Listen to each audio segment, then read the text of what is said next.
मृत्यु काल निकट आने के कौन कौन से लक्षण हैं, इसका वर्णन। इसके पश्चात दीपों, लोकों और मनुओं का परिचय देकर संग्राम के फल, शरीर एवं स्त्री स्वभाव आदि का वर्णन किया गया है। तदनंतर काल के विषय में व्यास जी के पूछने पर सनत कुमार जी ने कहा, मुनि श्रेष्ठ, पूर्व काल में पार्वती ने नाना प्रकार की दिव्य कथाएं सुनकर परमेश्वर शिव को प्रणाम करके उनसे यह बात पूछी थी। पार्वती बोली, भगवान, मैंने आपकी कृपा से संपूर्ण मत जान लिया है।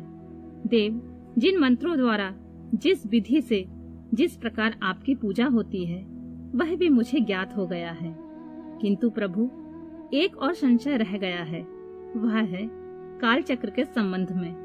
देव, मृत्यु का क्या चिन्ह है, आयु का क्या प्रमाण है? नाथ, यदि मैं आपकी प्रिया हूँ तो यह सब बातें मुझे बताइए। महादेव जी ने कहा, प्रिय, यदि अकस्मात शरीर सब ओर से सफेद या पीला पड़ जाए और ऊपर से कुछ लाल दिखे तो यह जानना चाहिए कि वह मनुष्य की मृत्यु 6 महीने के भीतर हो जाएगी। शिवे, जब मुंह, कान, नेत्र और जीहा का स्तंभन हो जाए तब भी 6 महीने के भीतर ही मृत्यु जाननी चाहिए। भद्रे, जो रूरू मृग के पीछे होने वाली शिकारियों की भयानक आवाज को भी जल्दी नहीं सुनता, उसकी मृत्यु भी 6 महीने के भीतर ही जाननी चाहिए।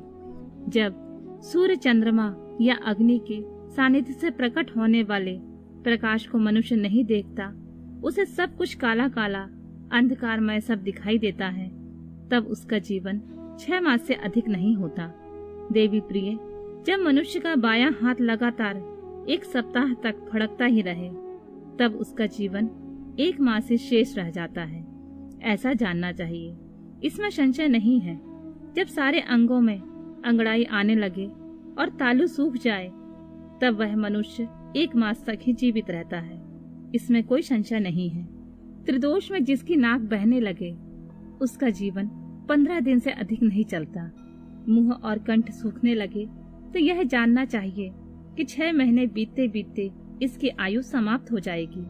भामिनी, जिसकी जीभ फूल जाए और दांतों से मवाद निकलने लगे उसकी भी 6 महीने के भीतर ही मृत्यु हो जाती है। इन चिन्हों से मृत्यु काल को समझना चाहिए। सुंदरी, जल, तेल, घी तथा दर्पण में जब अपनी परछाई न दिखाई दे या विकृत दिखाई दे तब काल चक्र के ज्ञाता पुरुषों को यह जान लेना चाहिए कि उनकी भी आयु 6 महीने से अधिक शेष नहीं है। देवी, अब तुम दूसरी बात सुनो, जिससे मृत्यु का ज्ञान होता है। जब अपनी छाया को सिर से रहित देखें अथवा अपने को छाया से रहित पाए तब वह मनुष्य 1 मास से अधिक जीवित नहीं रहता। पार्वती, ये मैंने अंगों में प्रकट होने वाले मृत्यु के लक्षण बताए हैं। भद्रे, अब बाहर प्रकट होने वाले लक्षणों का वर्णन करता हूँ, सुनो। देवी, जब चंद्रमंडल या सूर्यमंडल प्रभाहीन एवं लाल दिखाई दे तब आधे मास से ही मनुष्य की मृत्यु हो जाती है। अरुंधति, महायान, चंद्रमा, इन्हें जो न देख सके अथवा जिन ताराओं का दर्शन न हो, ऐसा मनुष्य 1 मास तक जीवित रहता है। यदि ग्रहों का दर्शन होने पर भी दिशाओं का ज्ञान न हो, मन पर मूढ़ता छाई रहे तो 6 महीने में निश्चय ही मृत्यु हो जाती है। यदि उदत्ते नामक तारा का, ध्रुव का अथवा सूर्यमंडल का भी दर्शन न हो सके, रात में इंद्रधनुष और मध्याह्न में उल्कापात उगता दिखाई दे तथा गिद्ध और कौवे घेरे रहे तो उस मनुष्य की आयु 6 महीने से अधिक नहीं है। यदि आकाश में सप्तऋषि तथा स्वर्ग मार्ग में छाया पथ न दिखाई दे तो कालज्ञ पुरुषों को उस पुरुष की आयु 6 मास ही शेष समझनी चाहिए।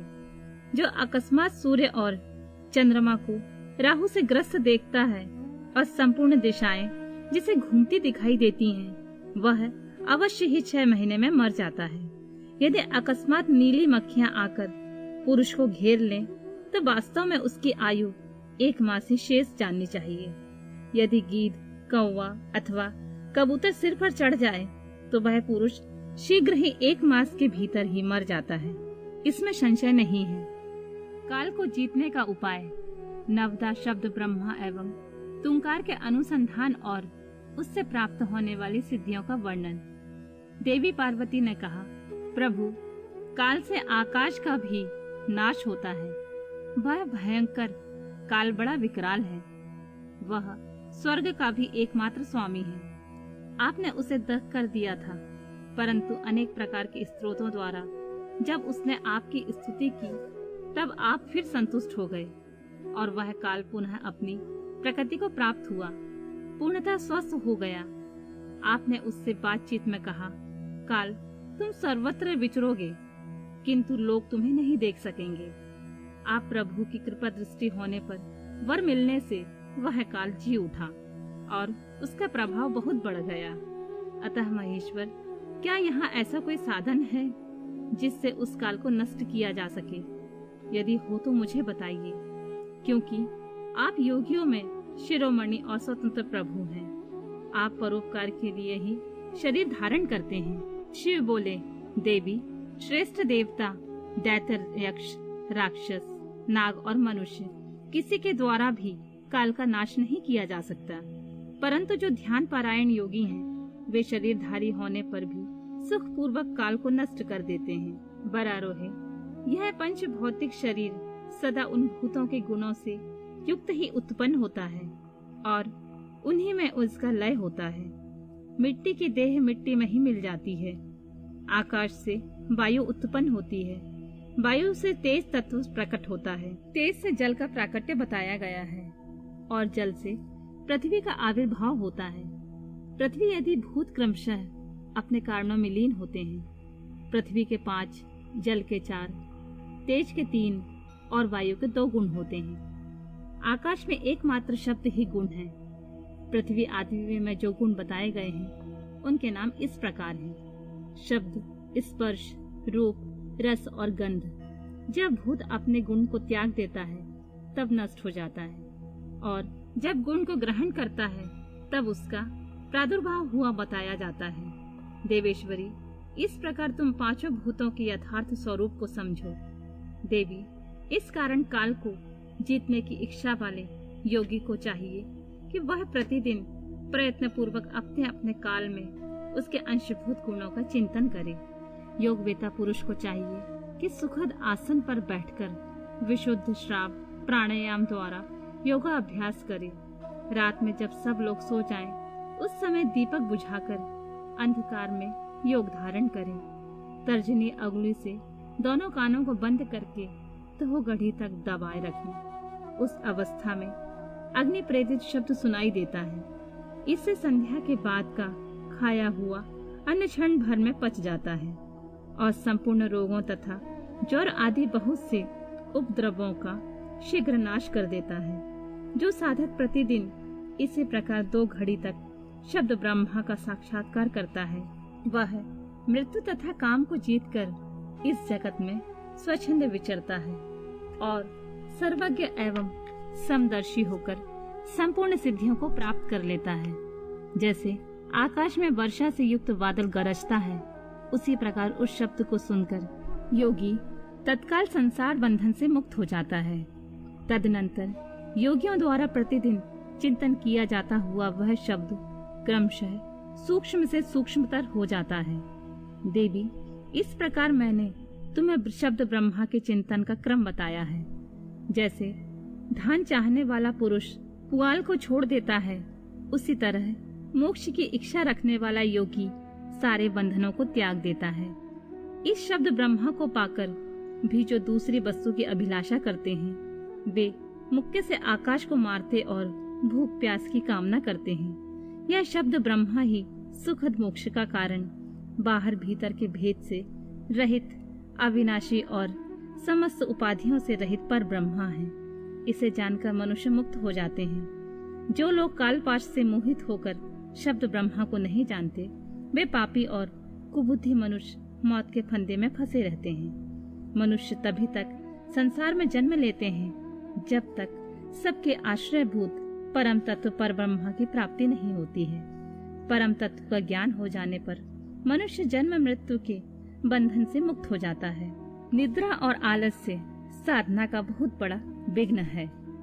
इस शत्रु को यत्न पूर्वक जीतकर सुखद आसन पर आसीन हो प्रतिदिन शब्द ब्रह्मा का अभ्यास करना चाहिए।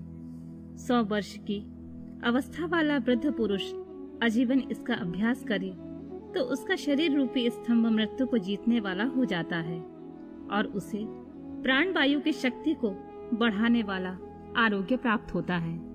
यदि पुरुष में भी ब्रह्मा के अभ्यास से होने वाले लाभ का विश्वास देखा जाता है, फिर तरुण मनुष्य को इस साधना से पूर्ण लाभ हो, इसके लिए तो कहना ही क्या। यह शब्द ब्रह्मा न ओमकार है, न मंत्र है, न बीज है, न अक्षर है। यह अनाहत नाद बिना आघात के अथवा बिना बजाए ही प्रकट होने वाला शब्द है। इसका उच्चारण किए बिना ही चिंतन होता है। यह शब्द ब्रह्मा परम कल्याणमय है। प्रिय शुद्ध बुद्धि वाले पुरुष यत्न पूर्वक निरंतर इसका अनुसंधान करते हैं। अतः 9 प्रकार के शब्द बताए गए हैं जिन्हें प्राणवेत्ता पुरुष ने लक्षित किया है। मैं उन्हें प्रयत्न पूर्वक करके बता रहा हूँ। उन शब्दों को नाद सिद्धि भी कहते हैं। वे शब्द क्रमशः इस प्रकार हैं: घोष, कांस, श्रृंग, घंटा, वीणा आदि, बांसुरी, दुधुम्बी, शंख और नाभा, मेघ गर्जन। इस प्रकार के शब्दों को त्याग कर तुमकार आदि का अभ्यास करें। ये प्रकार सदा ही ध्यान कराने वाला योगी पुण्य और पापों में लिप्त नहीं होता है। देवी योगा अभ्यास के द्वारा सुनने का प्रयत्न करने पर भी जब योगी उन शब्दों को नहीं सुनता और अभ्यास करते करते मरणासन्न हो जाता है, तब भी वह दिन रात उसी अभ्यास में लगा रहे। ऐसा करने से 7 दिनों में वह शब्द प्रकट होता है जो मृत्यु को जीतने वाला होता है। देवी वह शब्द 9 प्रकार का है। उसका मैं यथार्थ रूप से वर्णन करता हूँ। पहले तो घोषात्मक नाद प्रकट होता है जो आत्मशुद्धि का उत्कृष्ट साधन है। वह उत्तम नाद सब रोगों को हर लेने वाला तथा मन को वशीभूत करके अपनी ओर खींचने वाला है। दूसरा कांस्यनाद है जो प्राणियों की गति को स्तंभित कर देता है। वह विष, भूत और ग्रह आदि सबको बांधता है, इसमें संशय नहीं है। तीसरा श्रृंगनाद है जो अभिचार से संबंध रखने वाला है। उसका शत्रु के उच्चाटन और मारण में वियोग एवं प्रयोग करे। चौथा घंटानाद है जिसका साक्षात परमेश्वर शिव उच्चारण करते हैं। वह नाद संपूर्ण देवताओं को आकृष्ट कर लेता है। फिर भूतल के मनुष्यों की तो बात ही क्या है।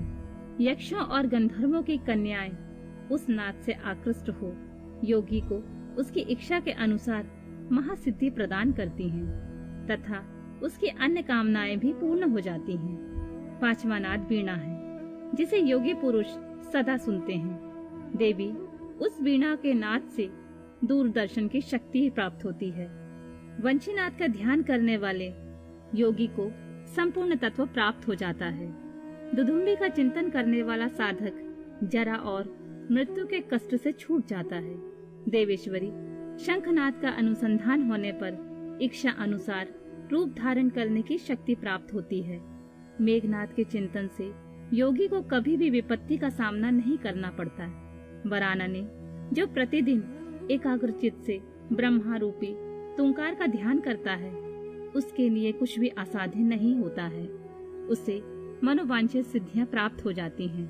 वह सर्वज्ञ, सर्वदर्शी और इच्छा अनुसार रूपधारी होकर सर्वत्र विचरण करता है। कभी विकारों के वशीभूत नहीं होता है। वह साक्षात शिव ही है, इसमें संशय नहीं है। परमेश्वरी इस प्रकार मैंने तुम्हारे समक्ष शब्द ब्रह्मा के नवधा स्वरूप का पूर्णतः वर्णन किया है। अब और क्या सुनना चाहती हो?